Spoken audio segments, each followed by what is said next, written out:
ఇది ఒక మంచి ప్రభుత్వం, ఇది ఒక బీసీల ప్రభుత్వం అని చెప్పడానికి కూడా మరొక నిదర్శనం కూడా మీకు తెలియజేస్తున్నాం.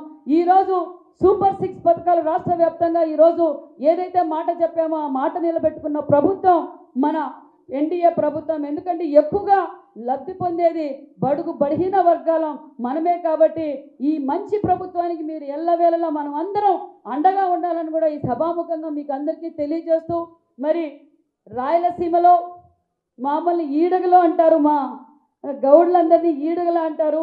మరి తెలుగుదేశం ప్రభుత్వంలోనే మా కృష్ణమూర్తి అంకుల్, కేఏ కృష్ణమూర్తి అంకుల్కి డిప్యూటీ సీఎంగా కూడా గుర్తించింది తెలుగుదేశం పార్టీ.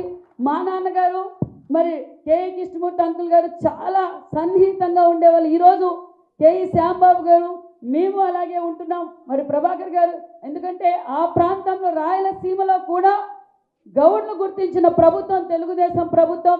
మరి బడుగు బలహీన వర్గాల కోసం ఎల్లవేళలా మేమంతా చంద్రబాబు నాయుడు గారు దశ ఆదేశాల మేరకు ఎల్లవేళలా మేము పనిచేస్తామని కూడా తెలియజేస్తూ, మరి మా తండ్రి గారైన రామచంద్రరెడ్డి గారు కూడా మరి మీటింగుల్లో సర్దార్ గౌతు లచ్చన్న గారి గురించి చెప్పేవారు.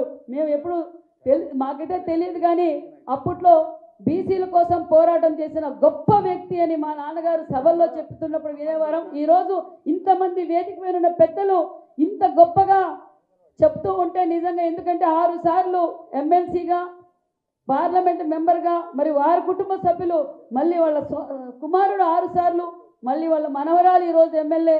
అదేవిధంగా ఈ లెగసీని శిరీష గారు ఖచ్చితంగా మెయింటైన్ చేస్తారన్న విషయం కూడా తెలియజేస్తూ, మరి ఈ గొప్ప అవకాశాన్ని నాకు కల్పించిన పెద్దలందరికీ మరొక్కసారి ధన్యవాదాలు తెలియజేసుకుంటూ, మా బీసీ వెల్ఫేర్ డిపార్ట్మెంట్ కూడా ప్రత్యేకమైన ధన్యవాదాలు తెలియజేసుకుంటూ, జోహార్ గౌతు లచ్చన్న, జోహార్ గౌతు లచ్చన్న.